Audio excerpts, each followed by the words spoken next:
lokasi, nggak tahu lokasinya siapa ya. Saya mau ulas sedikit mengenai vitamin. Kemarin vitamin yang kita pakai stimulan. Jadi secara umum kebutuhan vitamin untuk masa-masa middle laying atau pertengahan produksi itu cukup signifikan. Jadi jangan sampai mengabaikan kebutuhan vitamin.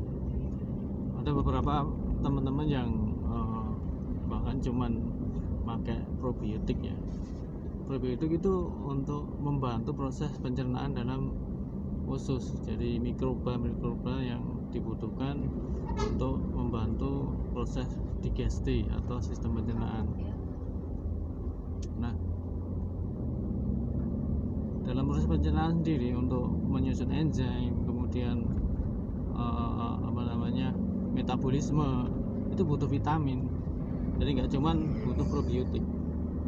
Nah, ada beberapa vitamin yang cukup esensial khususnya di masa-masa stres tinggi. Nah, kalau kondisi stres itu hormon kortisol yang disekresikan. Nah, ketika hormon kortisol disekresikan, itu vitamin C-nya yang paling banyak degradasi, bahkan melebihi dari kebutuhan.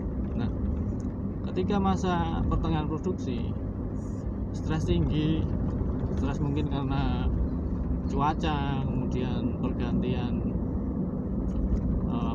pembersihan kotoran, atau mungkin stres-stres yang lain yang diakibatkan dari perubahan makanan misalnya, perubahan jenis pakan misalnya. Nah, itu akan menurunkan produksi. Nah, ketika produksi menurun, hormon stres atau hormon kortisol itu akan disekresikan. Nah, untuk mendegradasi dibutuhkan vitamin C. Nah, untuk mencegah stresnya berlanjut itu butuh suplai vitamin C yang cukup besar. Mungkin bisa lebih dari 2 kali jumlah minimum esensial. Nah, selain vitamin C, kebutuhan vitamin yang lain dan juga mineral itu juga cukup penting. Nah, untuk mineral sendiri, ketika produksi yang paling dibutuhkan adalah Ca dan B, kalsium dan fosfor. Itu jangan sampai lupa. Ya, kadang-kala ada kerabang-kerabang yang tipis, itu kemungkinan besar kekurangan Ca dan B, kalsium dan fosfor. Lalu gimana sih mengatasinya ketika kerabangnya tipis, kemudian gampang pecah?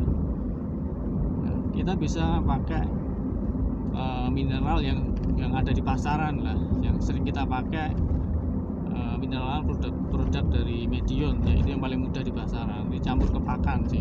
Nah, kalau kita kesulitan nyampur di pakan, itu bisa pakai vitamin yang lengkap, contohnya Neopro. Kemudian ada pertanyaan, kenapa pakai Neopro? Itu kan untuk pertumbuhan. Enggak juga. Jadi enggak juga, Neopro itu enggak cuman untuk pertumbuhan, tapi untuk maintenance bisa, metabolisme, kemudian membantu mengurangi stres. Nah, mungkin di beberapa teman-teman juga masih ada image atau mindset yang kurang begitu sreg kalau atau kurang begitu cocok ketika middle produksi atau middle laying itu menggunakan vitamin selain dari puyuh misalnya. Padahal vitamin dari puyuh dengan vitamin yang lain juga kandungannya sama ya.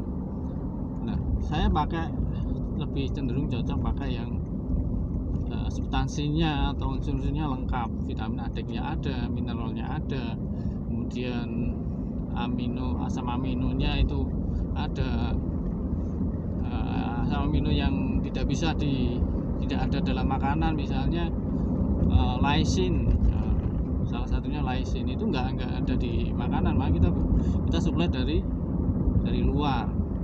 Itu ada di mana? Ada di Neopro salah satunya, kemudian di Aminofit. Ini semua produk-produknya Medion. Bukan berarti saya promo ya produknya Medion, cuman itu paling mudah kita dapatkan di pasaran. Coba teman-teman bisa survei di poultry shop lah, pasti itu mudah didapat. Aminofit, Teobro, kemudian Stimulan, itu di poultry shop banyak. Jadi saya lebih tekankan untuk tetap menggunakan vitamin. Kemudian berapa kali sih dalam masa produksi? Saya nggak terlalu panjang kalau masa produksi, tapi berapa kali dalam satu minggu? Cukup tiga kali lah maksimal dalam satu minggu.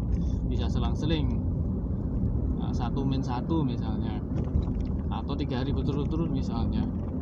Itu untuk mempertahankan metabolisme, daya tahan tubuh, kemudian memperbaiki kerabang telur. Jadi jangan lupa ya teman-teman, tetap fungsi vitamin diperhatikan. Probiotik bagus sih, bagus membantu mikroba usus untuk proses digesti, proses pencernaan. Jadi di dalam usus itu kan ada jaringan epitel. Jaringan epitel itu memang di situ butuh mikroba yang untuk membantu proses penyerapan lah, absorpsi. Selain juga bisa mengurangi mikroba atau bakteri-bakteri yang merugikan. Misalnya bakteri coli itu yang paling sering ikut ke minum yang ada dalam minuman, dalam tempat-tempat minum yang kotor, atau bahkan mungkin di air minum yang kurang disinfeksi misalnya. Ketika bakteri itu masuk ke dalam sistem pencernaan, penggunaan probiotik bisa mengurangi, bahkan bisa membunuh bakteri semacam kolibasilosis. Nah, jadi sekali lagi saya tekankan ke teman-teman, jangan lupa untuk pakai vitamin dalam proses produksi, jangan mengabaikan. Lebih baik kita melakukan pencegahan daripada nanti ketika umur produksi semakin tua atau sudah lebih dari 1 tahun, produksi kita dropnya ya lumayan, bisa nyampe lebih dari 3% per hari. Ini kan rugi, padahal bisa diperpanjang dengan penggunaan vitamin. Apakah itu bisa jadi jaminan? Minimal kita ada upaya untuk mempertahankan produksi. Jadi itu ya teman-teman, saya perjalanan dari Tegal ke Banjarnegara. Nanti akan ada video-video yang lain, termasuk ya banyaklah yang akan kita sampaikan. Oke, itu aja, terima kasih.